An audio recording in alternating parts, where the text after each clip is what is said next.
So yeah, probably happened. Oops. I thought probably it wasn't. Let me cancel.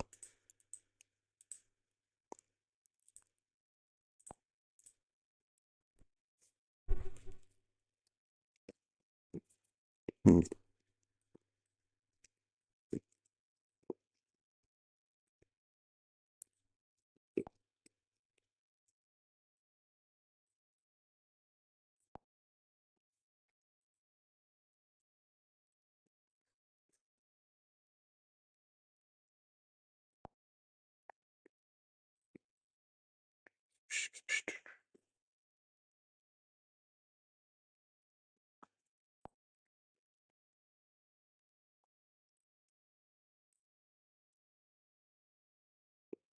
Hey everybody, how's it going? Hope you're having a lovely day. Welcome to today's episode of How Are You Getting Fucked? I'm your host, Louis Rossman, and today we're going to be discussing what Fender did. I hate using the word Fender here because the gentleman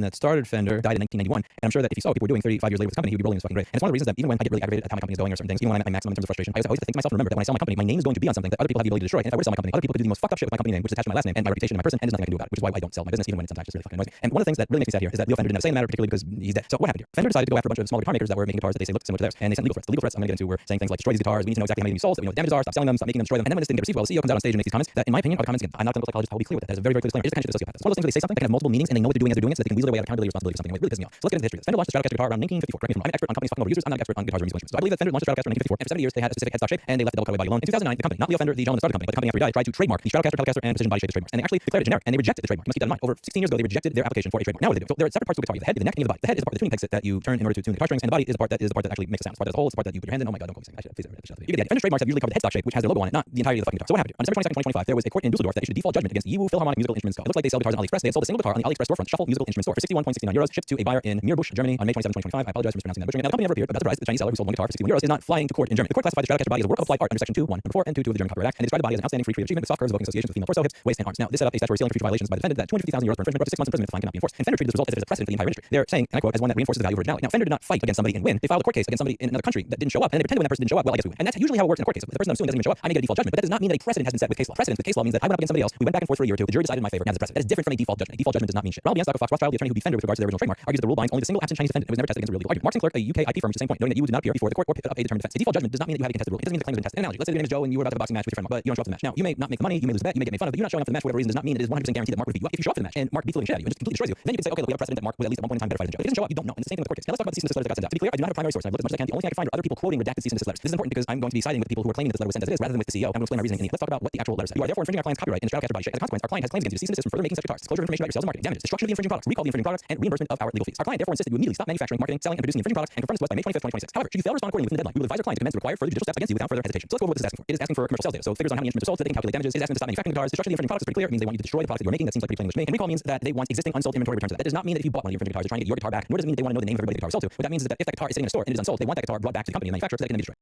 LSL is a company, they're a small family-run guitar company in the United States that confirmed they got a letter and they set up a GoFundMe to cover legal defense costs, and I will link that down below for anybody interested. Paul Reed Smith also confirmed there was one company that got a letter. Now let's discuss some of the garbage the CEO said and why it is that I believe these small guitar manufacturers rather than the CEO. The CEO said this. First and foremost, Fender is not suing anybody.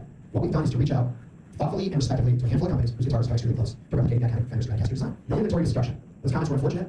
We are not asking anyone to destroy inventory. Let's go through this line by line. First and foremost, Fender's not suing anybody. What we've done is reach out thoughtfully and respectfully to a handful of companies whose guitars are extremely close to replicating the iconic Fender Stratocaster design. Okay, so you're not suing anybody. You're just saying that if they don't destroy all of their property, that you're going to, and I quote, commence to require further judicial steps against you without further hesitation. You're not suing anybody, but you're going to commence to further require judicial steps against you without further hesitation. What the fuck does that mean, asshole? Why are you hiring a lawyer for if you're not suing anybody? He said no inventory destruction. Those comments were unfortunate. We're not asking anybody to destroy inventory. You see what I'm talking about with these words? Most of the people in my audience are not sociopathic pieces of shit, so you may not understand what's going on there with sleight of hand. No inventory destruction. Those comments were unfortunate. No inventory destruction. Does that mean that? What do you mean? We never intended to do that. That letter's lying. Guitar.com is lying. Every one of those small guitar manufacturers is lying. That's never what we said. That's bullshit. It's unfortunate that all of you publish falsehoods. Or it could mean no inventory destruction. We changed our mind. What we said before, we don't need it anymore. I apologize. We never wanted to have people destroy their inventory. And the comments that we made were unfortunate. They were ill-guided and we shouldn't have made them. We shouldn't have hired a lawyer to go after the case in that. What he said leaves him the wiggle room to play both sides of the room at the same time. And he's hoping that while you're confused by trying to figure out what the fuck he even means, he's not allowing you to peg him into either one of those categories because he's a weaselly little bitch that you will just kind of forget about the issue and just let him fill your mind with bullshit, which is what he does with the extra 15 minutes of that video. And the thing that bothers me the most about him, it reminds me of an interview that I did with Michael Carvin about 11 years ago. Michael Carvin is a great drummer. He had a drum instruction school at the rest of music. He was a big influence on my life, even though I never played drums or tried to play drums before. And one of the lessons that he was talking about that I tried to talk about in this interview, I'll bring it up actually. I don't know if I still have this. We talked about it. When people would say, I'm sorry, there are genuine people that will say, I apologize, I did this wrong. I'm sorry. And then there are pieces of shit that walk up to you and go, sorry. The fuck does that even mean? I'm sorry means I know I did something wrong. I'm apologizing for what I did wrong. Sorry. What does that mean? Michael Carvin used to say his best. Does that mean you're sorry for what you did? Does that mean I should be sorry for calling you out on something? Are you calling me petty? Should I be sorry? Is your mama sorry? Is your daddy sorry? Like the way he would say it was much better than anything I could bring up. But the point he was making is that when somebody says I'm sorry, they're taking accountability and responsibility for whatever they did, and he could work with that. But if he says, oh, you're late to class, and you go sorry, he would literally take his fucking cigar, he would put put it to the $100 bill that student had for the class and go, I don't give a fuck about your salary. He was a great dude. He was at the top of his craft. He always demanded respect. If you gave him respect, you got respect in return. He was a class act. But if you fuck with him, oh man, you do not fuck with Michael Clark. He was a cool dude. No excuses. I do not believe in excuses. I remember that. Why, Lewis? Why? Because excuses breed failure. Because you will never hear a successful person say something like this. Oh, I would like to apologize for having my refrigerator full of food. You will never hear a successful person say, oh, I'm so sorry that I have enough money to buy braces for my children. So as an educator, Lewis, as a drum teacher, when a new student comes to me and they use the language hard and can't, then I'll say to them, well, if you believe it's hard, then why would you leave? Because I'm not going to let you waste my time. And if they say they can't, then I say, well, why did you bother to even get up there? Because if you can't do something, then don't be wasting the world time. And it's one thing with the new students, and it always happens, and that's just the way it is because of the language that they pick up from other people. And there's nothing wrong with it in television and the media. It's sorry. Today, you can be walking down the street and somebody bump into you and they just say sorry. They don't even look at you. They don't say I'm sorry. They just sorry. So I was telling a student of mine once. I said he was saying, oh man, I'm really sorry. Oh Michael, I'm sorry. And finally I said, man, let me tell you what sorry means. When a person tells me that they're sorry, this is what they're telling me. Carvin, shut up and don't ask me anything about why I'm not here on time like I'm supposed to be. Sorry means okay, be quiet. Don't say nothing to me. You know. And I mean, really, what does it mean? I'm sorry. Why are you sorry? What are you sorry for? What happened? Would you kill somebody? What are you sorry for? Well, I'm late. I'm sorry because you're late. Or you would have been on time. I mean, how can you admit that you were something but you won't correct it? If you're on time, there's no such thing. Oh man, you're not really sorry. I'm late. No, you're not. If you would have done it right the first time. Exactly. And so when they say I'm sorry, they're saying to me, don't ask me anything. I'm absolved. Yeah. You know? I remember you told me that story a while ago that somebody bumped into you in the street. Yeah. I said sorry. They didn't say you're like, who's sorry? Sorry, am I sorry? Is that person sorry? Yeah. That was a good one. Yeah, it's just amazing, man. You know, language, Lewis. We have to be careful with language. You know, language is very important, man. Like I will not let any words cross my lips if they don't serve. So do you feel that sorry is a way of getting out of personal responsibility? Of course it is. Because look, it's the person born with a sorry fiber in their body. I don't think so. Well, then what does it mean? Stop asking me why I did something. Exactly, isn't it, man? It's like, hey, Carvin, I'm sorry, but you know, well, shut up. You know what I mean? Stop being rude and Yeah. if you're doing something wrong. Yeah. Because if we are sorry in the sense of our physical makeup, then we should go to a doctor and correct that. But I don't think that any child is born sorry. I agree with that. You know what I mean? So as we grow up, the language, we pick up the language, and everybody do it. I mean, you're not a bad guy or a good guy. If one of your new clients should come to you tomorrow and say, oh, Lewis, I'm really sorry. Ladies and gentlemen, that doesn't make you a good guy or bad guy. What we are discussing at this point is just that if we would stop using that language, then we will find that we could be more successful. See, I tell my students constantly, guys or ladies and gentlemen, look, you have to be out of your mind. A person has to be out of their mind, Lewis, if they want to be successful. Why? Why? Because it requires too much discipline. When? All the time.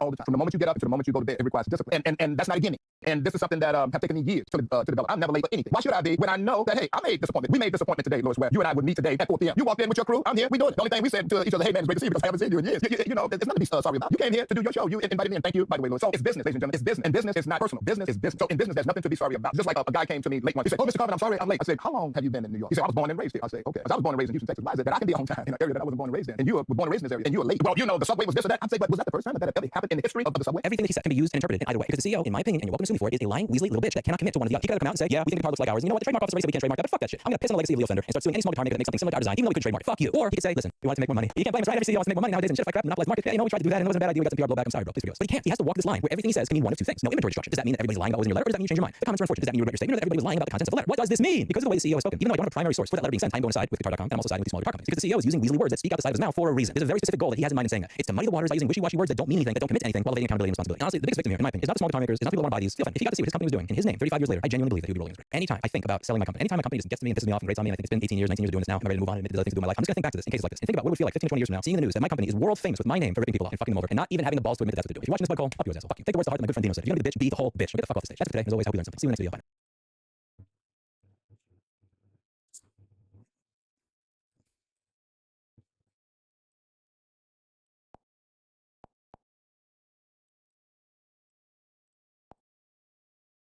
Thank you so much for attending my PowerPoint presentation on what your Overwatch rank says about you. Your rank's up. Similar to. I mean, is this every upload? I cannot even tell. It's very similar. Oh wait, that's it. No, not that. I don't know. It's just very similar. It's maybe to this one. Personality test you didn't even know you were taking. Far beyond a simple symbol next to your name, every bracket is like its own little zoo. You got your own ego level, your own collection of excuses, and your own way of behaving. So be honest with yourself, because I already know you're gonna lie. In today's video, we're climbing the entire ladder bottom to top. We'll look at the way you play the game, what it says about you, and the lies you tell yourself to sleep at night. Nobody can even agree on what bronze is. Some people tell you that it's the most toxic rank in the game. Others swear it's the least toxic because nobody talks at all. And then there's this group fully convinced that bronze has the most active voice chat heavy comms they've ever heard in their entire lives. You probably don't even know which one you are. Half the time you're zoned out anyway. That's the thing about you if you're in bronze. You're not playing the objective. You're playing whatever's comfortable or fun, barely communicating, brain somewhere else entirely. You make basic fundamental mistakes. Your aim's not there, your positioning's rough, and you don't even really understand your own. I'll just derate myself to bronze intentionally. Completely foreign to you. Your Gold down to gold, silver, then your reputation everywhere. You'll catch pretty much anywhere you go because bronze is basically a general insult now. People treat your matches like a training ground for everyone else above you. But here's the part that makes bronze special, and I genuinely love it. Every now and then, in the middle of all that chaos, you'll run into someone with full guns pulling off some insane advanced defense rollout. Genuinely slick mechanics in bronze. And then the match falls apart anyway because the support can't react and nobody ever regroups. It's beautiful and you wouldn't about it. If you think escaping the chaotic heat of bronze gets you respect again, on paper you're better. Just Sure, go you got a slight silver, cover it on hold starts abilities. to You're get starting to feel toxic. objectives and map control, and your aim's It's marginally less unbelievable. tragic. And then the reveal. You're stuck in what everyone genuinely calls hell. People describe silver as one of the worst places to exist in the entire game. Matches feel 3 times sweatier than platinum. Mid-silver gets called one of the most toxic ranks specifically because it's packed with hilted players convinced they belong higher. That's you. You think you're too good at bronze and you're miserable about it. You'll swear your teammates are holding you back but deep down, you know the truth. Because your fundamentals still need serious work, and everyone's blunt about it. Being stuck here is 100% your own fault. Stop blaming your team. Sometimes you'll play worse than a low bronze player. Your threat responses are painfully slow, and you'll zone out and play what's comfortable instead of adapting. And the lack of awareness is the real tell. You stand there completely oblivious while an enemy Moira tucks into a corner and slowly drains your entire health bar to zero. You just let it happen, or you don't even know what's happening. Now, some people say Silver's the most laid back, fun, and mean match rank where everyone knows they're bad and embraces it. So maybe that's your code. Hold on to it. The toxic sweat of Silver eventually hardens into the absolute baseline average of the entire player base. Gold. Mechanically, you're fine. This is the average rank where most of the player base lives. You understand basic mechanics. Your aim's smoother. You've got basic team coordination, and you're consciously playing around team fights and ultimates now. That's real progress. And then there's the opinion. You've got a massive ego and one giant blind spot, and the blind spot is your own positioning. You trickle. Trickling back into lost fights alone is the #1 mistake in your rank, and you do it constantly. You'll get an initial pick and push forward, which is good, but you completely overlook the kill feed. You'll start a fight on the high ground, leave it, and never rotate back like the high ground personally wronged you. Every gold player thinks they're a platinum player waiting to happen. You're a silver player with some better luck. And the ego. Oh my god, the ego of a gold player. You look down on silver players and think they suck, while you can't identify a single actual problem in your own gameplay. Everywhere people talk about Overwatch, it's full of people like you complaining I about was teammates always averaging your gold voice chat silent most of the time, and when someone does join, it's to claim the team lead. Gold might be one of the most chaotic and frustrating ranks in the entire game. Alright, we made the gold, but I'm not done. I'm roasting all 8 versions of the Overwatch player base, and frankly none of them look good. If this is hitting just a little too close to home, subscribe to the channel so we can all suffer together. Thanks. Now, I had to try much harder step into slightly better than than average. usual. Let's look at the most notoriously toxic tier in the history of competitive play. The frustrating part is that they're actually decent at the game. Platinum players have decent game sense, decent mechanics, noticeably better aim and positioning, and a real read on when and where to fight. You know what you're doing. Platinum's achievable by basically anyone who puts in the effort, and you put in the effort, or an ungodly amount of hours, one of the two. The rank also hands you real role responsibility, so your mistakes get less frequent but are way more costly. You'll back up and give the enemy team valuable space for free, and that one play just decides the game. But I'm just gonna say it. Platinum is the worst rank in all of Overwatch. That's not even my take. That's the consensus. Everyone's calling it a toxic mess full of throwers, cheaters, a tier with massive egos and absolutely nothing to show for it. You're trapped in this weird middle ground. Too good to be average, but too stubborn to actually improve. And the teamwork is basically non-existent. Everyone thinks they're a god at the game, so everyone's off doing their own thing, which leads straight to the signature plat move. You're standing completely out of your healer's line of sight, matching ID healing over and over and over again. You won't retreat, you won't regroup, and you'll just keep spamming that button from a corner, hoping your mercy will somehow be able to suddenly see you through walls, fully convinced that your support is throwing. That's you. Decent aim, zero teamwork, maximum volume. If you survive the toxic hit of Platinum, you finally ascend to the gateway of high tier play. A lot of people call Diamond the promised land. Some swear it's the least toxic, most fun rank in the game. The place where you finally know how to play the game. That's the reputation you bought into the second you got the shiny blue badge. And the shiny blue badge doesn't fix your terrible habits, because this is hotly contested. Just as many people call Diamond the worst, most toxic rank they ever touched. The exact same spot where egos start to seriously inflate, and the egos you. You've genuinely got strong mechanics, advanced coordination, and high level decision making. You're finally playing real Overwatch. You read game tempo and team comps. You're a real step up from a platinum player, no questions asked. But here's where it bites. You can be a grandmaster in pure aim warm up, straight aim duel, you take it, and then the actual match starts. Your big picture awareness evaporates. You stop using cover and you get melted in under 3 seconds. At this level, you don't survive without playing cover and defensive abilities, right? So you've got incredible mechanics and a game sense of someone who forgot the map has walls. Smurfing's everywhere in this bracket too, which hands you a built-in excuse. And the masters and GMs above you have a superiority complex about all of it. They blame you for every loss and invalidate everything you say based on your rank, and there's nothing you can fire back with, because the second the shooting starts, you forget those walls exist. You're just good enough to be better than most of the player base, but not quite good enough to be respected by people who are actually good at the game. It might just be the most tragic place to be in all of Overwatch. Oh, but the true ego trip doesn't start until you cross the threshold into elite territory. And here's the surprising part about you. Masters, you're genuinely good. Like actually elite, excellent mechanics, consistent, deliberate play, high game awareness, great hero and map knowledge. You're significantly better than the vast majority of anyone who's ever touched Overwatch. This isn't a participation trophy. You've earned this. You've got skills to carry and a mental fortitude of a wet paper towel. So everyone calls your rank one of the most toxic in the entire game, and you're the reason. The second a single team fight goes wrong, you lose your mind. You'll hop into text chat and tell your teammates to uninstall after one fight. You're deadly serious. You've got a superiority complex, and you'll demand everyone join voice chat just so you can flame them in it. Your matches are genuinely hard, and your team barely makes mistakes, so the way you win is pressuring the enemy into errors. That's the real skill at your level, and you've got it. But here's what keeps you stuck. For all of your elite mechanics, for all of your game knowledge, you just have the weakest mental in all of Overwatch. That mental side is brutal. Sitting at a threshold like Masters 5, you tilt at the slightest thing, terrified of dropping back into the dregs of Diamond. You'll also stubbornly refuse to swap off your favorite hero, even when it obviously helped the team. Top tier aim, fragile ego, and the Grandmaster stacked above you, they think you suck naturally. And if you thought Master players were elitist, they're nothing compared to the absolute gods of the ladder. On the surface, Grandmaster is just one rank up, but the skill gap between a Master and Grandmaster is massive, much bigger than the jump from Diamond to Master. You're playing a completely different game than everyone else below you, and you're twice as miserable about it. You've nearly perfected either your game sense or your mechanics with near perfect communication, amazing mechanics, game sense, and positioning, all required just to stand here. Your games look different too. Team fights last way longer and then hit a tipping point and so fast that a bronze player wouldn't even realize what happens. You get real defensive feeling from teammates. You instantly spot mistakes a Diamond player physically cannot see. The pace, planning, the decision making, all noticeably faster than a Masters player. And my favorite quirk about how you play is that at your level, doing the objectively wrong play actually becomes a viable strategy. Your opponents are so good they're constantly predicting you to make a perfect textbook move. So sometimes the wrong move actually catches them completely off guard. You're outsmarting people by being deliberately wrong, and that's really a flex that only a Grandmaster player gets to have. The catch here is the personality. You're deadly serious with a superiority complex that breeds a ton of toxicity. You genuinely believe that every rank below Grandmaster is just bad, including Masters players, especially Masters players. And when you're at the most elite level, there's only 2 ways to play. Either for the love of the game or so serious about the game that you can't possibly have any fun. However, there's still one final peak above the gods, built specifically to filter the merely great from the truly legendary. And here's the surprising fact that defines you champion players. Your rank basically only exists because Grandmaster got too crowded. Devs reportedly added champions that didn't outnumber players at the top. So by definition, you're the elite of the elite, the exclusive club above the exclusive club. You're at the very summit, and there's absolutely nobody left to blame but yourself. And the game treats you like it. Your rank's got the highest requirement for system performance and matchmaking in the entire game. You're professional and deliberate, competing directly for tournament and league spots. The exclusivity is baked right into the rules. You face extreme queuing restrictions, and any group with you in it is automatically a wide group no matter what. The game literally can't find enough people like you to let you party up. And then there's the payoff for reaching this rank, the number that ends this whole climb. Challenger points scale the further you go, but at the very top they get absurd. A Challenger 1 player walks away with a massive stack of points at the end of the season. That's the prize for being the best of the best. Funny enough, some players think the whole champion rank is stupid and unnecessary, but those players aren't champions, so who cares what they think? If this is you, if you're a champion player, congratulations. You've climbed the entire personality test and ended up as a queue restriction. Personally, I won't pretend to be able to divine more about the true savants of Overwatch. There you have it. That's the ladder. Wherever you landed, you've been seen. And yeah, that's it. Thanks for watching and subscribe.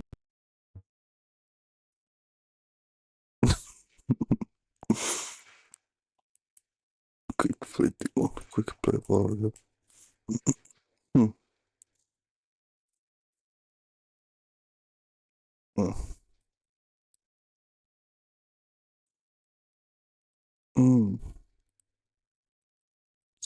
I'm being cornered into playing competitive because people are being way too casual.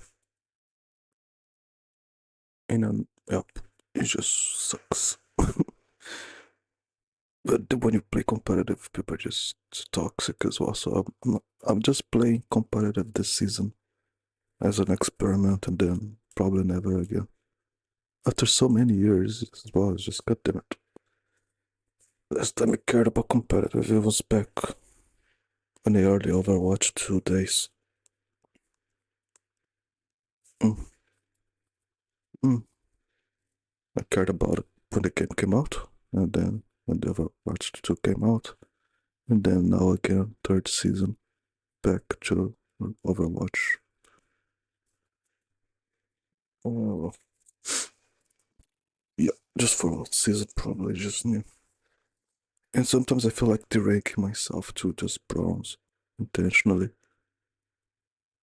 Well, I don't know. I'll probably just do that.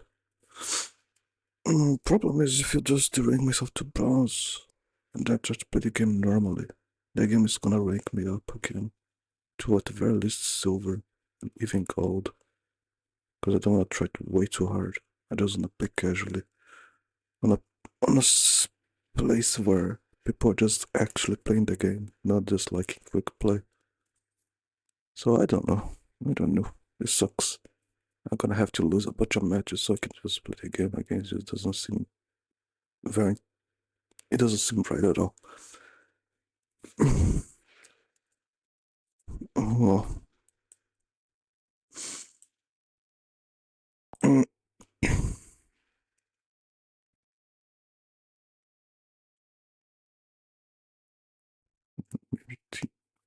Good job.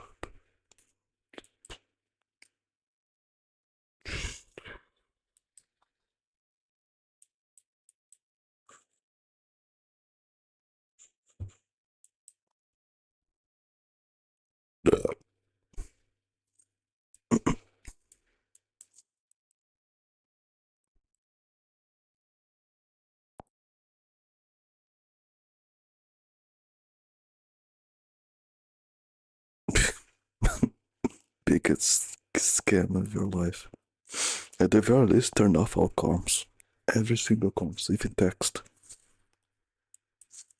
Turn off it. If anybody tries to add you as a friend to communicate with you, block them immediately. Block them immediately. They're just gonna add you so they can talk to you and try to just ruin your fucking day. Don't add them. Just don't.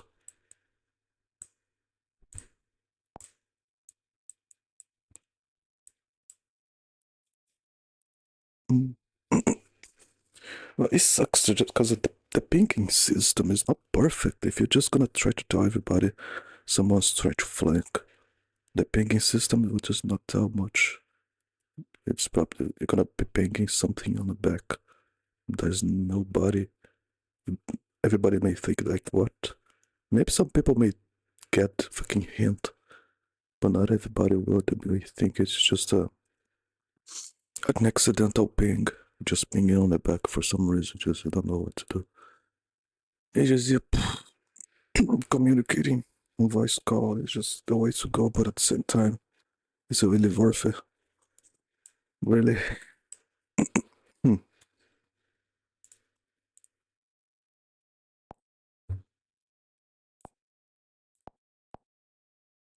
I didn't know juggling could be played as a fighting game.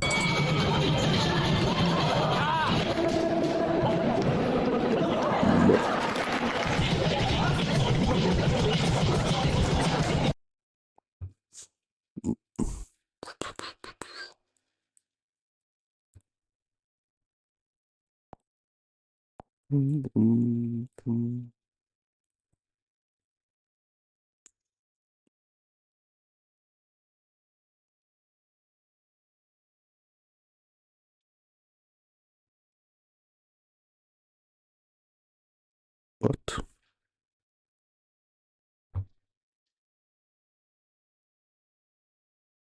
Um, fuck. Hmm.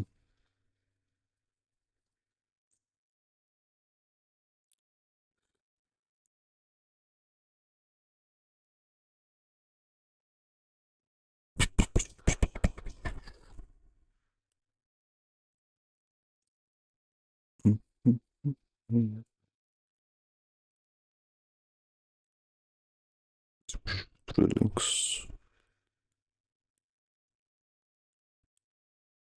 Bum, bum, bum, bum, bum. GPS. Gabriel, qual dessas 3 invenções é a brasileira? Letra A, filtro de barro. Letra B, GPS. Ou letra C, garrafa térmica? Por quê? O Brasil é quente. GPS? Filtro de barro? Acho que o filtro de barro, no meio cultural aí, eu vejo muito mais o filtro de barro, na casa de todo mundo aí no interior, apostaria nessa. Pô, acertou. De onde tirou essa ideia? Ah, eu pensei que parece uma coisa mais tradicional, assim. Você sabia que ele ganhou o prêmio de ser o melhor filtro de capacidade de filtragem do mundo? Melhor que muitos filtros industriais. Agora sabe de uma coisa, que aquelas manchas do lado de fora do filtro de barro não são fumo. É simplesmente o sal que ficou preso ali. A água, né, ela evapora e o sal fica preso ali. Ciência brasileira é bom, né, pessoal? Siga lá a ciência pra mais.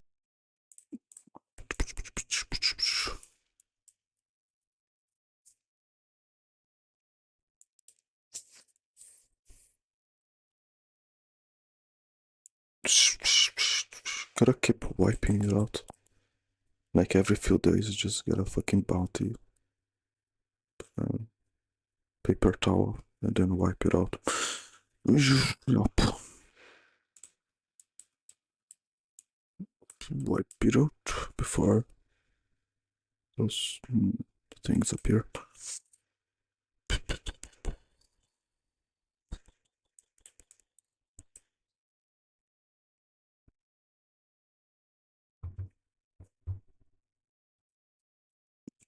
Well, you never know if the tap water is gonna stay clean. Sometimes it just comes out at a weird color because of whatever. There have been some drought in the region, been kind of dry, and the water was not there. And when it returns with a brown color, kind of red. It doesn't look safe to drink. So might as well just in case use a filter. Well,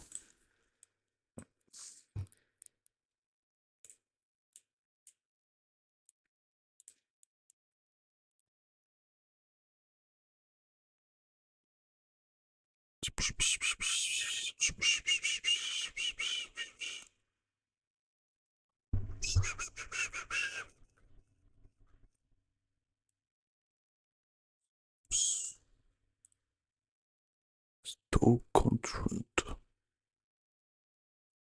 No.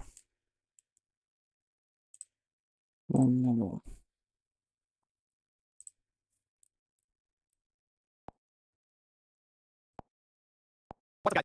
Yesterday, Nintendo pushed out an update for the Switch and the Switch 2, and wouldn't you know it, they fixed something that people have been complaining about all throughout the Switch 1 generation, and Nintendo just now fixed it. We'll go over that here today. Also, we're already talking about Sony with one of the craziest patents I've seen yet, but could give us insight into their mindset for next generation with the PlayStation 6, and the Xbox News continues to roll along, with them doubling down on exclusivity. Also, I guess an insight as to why they showed that Zelda game, despite the theory being on the chopping block. We'll go over all that, and more guys, if you enjoy these videos, check out the button, make sure you subscribe down. But after we doing games, talking over the world game news, trying to get there's notification when it's probably a video check out. First, today, Nintendo responding to the situation when it comes to the ransomware attack that was reported on it the other day, and it has been going around for a bit, and some wondered if they got information, and now Nintendo responds to they've already got information by the time you're seeing this, but we can see this is what I'm talking about. They did manage to get a representative from Nintendo America response saying, you're aware of the issue involving titles, third-party service used for internal employee stories and America, that doesn't have nothing compromised, and no personal customer or financial data is access. The data involved is limited to internal survey content comprising a small subset of employees, and most information dates back several years. We appreciate our customer or employees willing to share their technical features and take action when needed, working with a certifier to address the issue. So, an investigation is now starting ongoing around this whole thing, but that's what companies have to do in ransomware attacks. It's something very difficult. Now, in this situation, as a whole, it's really not impacting that many of our customers. So, in this case, it's basically down to $2 million. So, that's the reason they just don't give information to the hackers who has something wrong. That does tend to happen when ransoms get denied by companies. Also, got a for life workers. How we this is the prices on output. So far, we're releasing now October 8, and it's going to price of $40. Just like digital competition that $50 by $40 so far. It might be very much. Last the first word, also that's a logical word, and I very good. Very creative and the settings that they put out there, and some of the age restricted, especially a lot of let's plays and live streams. What do you expect from everything? So, I'm not racing way into the Halloween time period. Also, in that one of releases, this is the same as the live stream, and here's more EA. So, the game is not bad list. So, it's like a roundabout response from what companies. The rest of the game with Microsoft apparently shut down stuff. It's all fine. Simply because I guess that's basically around. Yeah, it's a thing. So, they'll find. I like to think that they can find someone in the back end of this spin-off because they do legitimately very unique titles. I talked about stuff like Kill. I was in the Lightning Keeper. Like made a huge splash impact, but they do have a lot of creative ideas. Really, I think they have one that's free, and they have there. They still can as a way to get an extra come in and help us take a shot at sequel 2. Psychonauts 2, which people came out with one of the game companies. Guys, let's start related to Switch update Nintendo, which you can see some updates here for this. And this is firmware version 22.1.0. I'm going to switch to the Russian text speech language accessibility and Russian language change speech text for game text. So, the general system ability improvements against user experience. So, two crazy guys don't necessarily, but the one that caught my attention, the main first Switch one, because the eShop layout has been redesigned now. They mentioned color reflecting right? Your themes. It's the story will reflect that. But as I go through here, I like one. It's just a little eShop, you know, it gives me a little notification. I started the first time. So, the eShop is like significantly faster now on Switch 1. And for the last several years, Switch 1 a lot has to do with the amount of games that are just like dump on eShop every single day. So, just to make it more interesting from like a website layout that would be there as an iframe. Your store, it was incredibly slow. Basically unusable to browse. Now, though, I guess just a new design they have here, new implementation of eShop. It's usual. They scroll people on social media, hosting videos, shot. That really is very work. You know, the whole time the Switch 2 more excited. The Switch eShop just more powerful. This is such a thing to do. We now have the Switch 2. Now go back and they fix the eShop. It's necessarily there's still a lot of junk that pops up. That's more curation thing. There's already a whole discussion on Nintendo filter games with eShop. While you measure the quality, there's still a question on how it will be done. But it's just your fact that functionality-wise, it works now and it's acceptable. But having the Switch 1 like a main system, it's very strange. I'm curious to hear what the reasoning for it now work. But I guess that's something that if you want to switch to as a reason there, I think it's keeping eShop as usable throughout the generation should be an important thing for Nintendo now. Like jump over there. It's like the last clone and not there's like Gears of War, not the top recently like War Gears or something. And look at the AI web game for Gears of War that happens on PlayStation as well. So it's more a gaming curation thing. So I guess there's somebody who is using the Switch 1 system still and have not upgraded the Switch 2 and it's going to get rid of because you actually browse for games on your game system, which is I don't know my concept from the last time back after the Switch 1 like next talk about Microsoft doubling down on exclusivity. It's just something that originates from a user on a forum who has been in and out of the terminal and news. That's because it's brutal. Now that no change seems they have legitimate information at that time. Microsoft plans to stop this coming from COS 2 edition. Microsoft seems to be over versus core so exclusivity and they just show off a couple of games with Gears being big also like Revolution. I think Xbox was no animation everybody for the show. But I can see this is over on Thresh, which is this big that Xbox wants to work right now. We're just going to be able to show the showcase and this is specific message related to basketball over there. Now, see that's why. Thank you for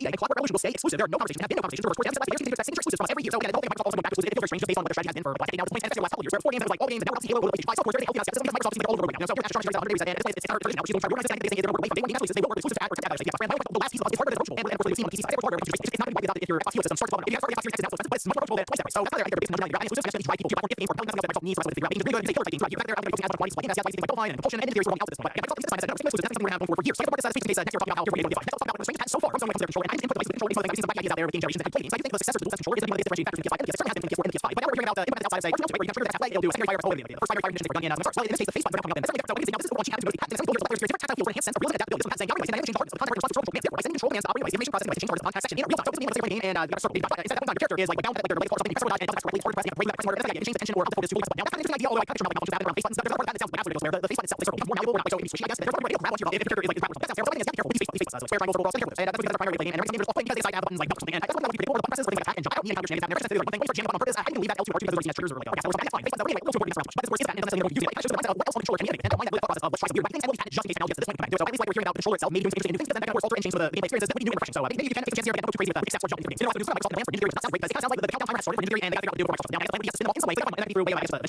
something like and then by studio who knows it can also be by themselves I really then after that also really but it seems like apparently it shows that it's a big question why you show that studio is like outside Microsoft like yeah this is pretty empire it's like Ninja Theory the third helping also like showcase things on shoot set like Microsoft or plans the thing was the new announcement about drawing the studio source Microsoft talking about this imagine if you know if I were showing games now we're making for Microsoft Studios this is like video where they take content helping the next episode and now by 2 weeks we're going to down it turns out so advertising for I will say it's a little easier to sell we'll say Ninja Theory had a project and it seems like close to being done now it's in the conceptual stage it's probably shut down that's what we're seeing that we're next team and it's Ninja Theory has something and that's like Microsoft but sales like look at windows and it's so strange that Ninja Theory have not been created this way and they're talking about this also show world now they're showing this open up there for millions of dollars to buy so man it's a strange time for Microsoft right now they will 77% say no 20% say yes so this game you're playing obviously and it's available on available on platforms obviously it is Game Pass but actually very creative platform action and it calls back to like original Xbox in 2 days it's really fun to play it's like around the time it gets 4 players people really think about the good games free platform games just create some magic and it's like last really good game now so stories of we get another thing that's great you guys seriously think about it agencies your project at times like move stuff like you have some in there now you're about you're going to find it they shut down unless they find fire because they kill them and keep them that's like the situation of the game scene right now there's some conversation here's from it's like it's like game now it's crazy time it's like first game of the game and like it's like a speed run and it's like one battle it's like battle it's like heroes it's like make question show this is the weirdest thing I'm playing there's some order 6 bit side game and it's so disgusting it's cool to see it's like show up on GameCube and it's obviously history that's a little weird and it's like all games are coming out it's absolutely happening now It's built in. Search for AI can actually cost a lot of money. So the fact that it's free, we don't have to talk about how it did that because Google might not like it, but it is free and it's private. I hate sounding so suspicious, but I genuinely I don't know. Here's the best kicker. It has a calendar. It has to-do notes. I literally Dude, bro built an operating system. Am I right, AI bros? Bros, am I right? It's an operating system. Eu sou o Velberan e o meu jogo foi pirateado. Algo que eu achei que eu nunca ia falar na minha vida. Piratear meu jogo, minha gente. Pois é, semana passada, Witcher, onde eu sou sócio há muito tempo, lançou para os consoles para chegarem aqui, ó, no Nintendo Switch, além disso também para o PlayStation 4, 5, Xbox One Series. E foi um fim legal, promovendo o lançamento do jogo que já tinha para PC antes, né? Então tem um jogo no PC, só os consoles têm a oportunidade de conhecer ele agora. Inclusive tem algumas coisas de vendas e tudo mais, que eu vou falar pra vocês também logo mais. Bom, mas tá tudo muito legal. E hoje me avisam que o jogo foi comprado em sites de pirataria, para o Nintendo Switch mais especificamente. Não só isso, ele estava ainda nessa página, mas essa beleza. E eu também notei algumas pessoas que estavam comentando nas publicações, divulgando o lançamento do Ashigai para os consoles. E tem bastante gente que falou, comprei, tô jogando Xbox, jogando PlayStation, jogando Switch. Mas tinha falava, se for jogando no Switch, um jeitinho meio diferente, meio esquisito, sabe? E a gente já tava vendo antes, né? Porque eu sou sócio já faz mais de um ano, e eu trabalho com o QA, controle de qualidade. Inclusive, Ashigai mesmo que faz de controle de qualidade antes do lançamento. É por isso que eu digo que é o jogo que tem muito agora, né? Tamo junto, mas conteúdo sobre isso no canal. E antes a gente tá lançando jogos para PC, mas tinha muito pra gente lançar os consoles também, principalmente para o Nintendo Switch. E aí, assim, ó, o pessoal tá querendo aí pro Nintendo Switch, porque tem videogame, quer colocar o jogo pra lá, ou porque o Switch aí tá vacina, que atira, que é o jogo na internet, e jogar sem pagar aqui, ó. Mas aí o pessoal fala, não, o jogo na internet é complicado, não sei o quê, não tem que pagar, mas o jogo da Nintendo Switch olha só, o Ashigai sai por R$22,49, esse podão de salada. E mesmo um jogo baratinho, essa galera lá de piraria, né? Mas eu, sinceramente, eu já sabia que isso ia acontecer e eu já estava aprendendo também. Porque, assim, eu sou já PlayStation 1, PlayStation 2, a gente sabe como funciona aqui no Brasil, e eu só queria mesmo, né? Tem um caso tempo atrás, de um jogo que custava R$4 na Steam, mesma coisa também, descobriu que tinha um monte de gente pirateando. Então, por que não iam piratear o Ashigai? E eu sempre pirei lá, mas por que ele ia fazer um vídeo xingando a galera pirateando o jogo que agora vive? O jogo virou, pois é. Mas é isso, eu tô tentando ver a vantagem de ser pirateado. Primeiro, que a gente vê que os jogos mais pirateados também são os jogos mais populares. Porque eu falei, pega o jogo, você joga, se o jogo for legal, o Ashigai, cara vai curtir novamente nas redes sociais, vai comentar dele, tem um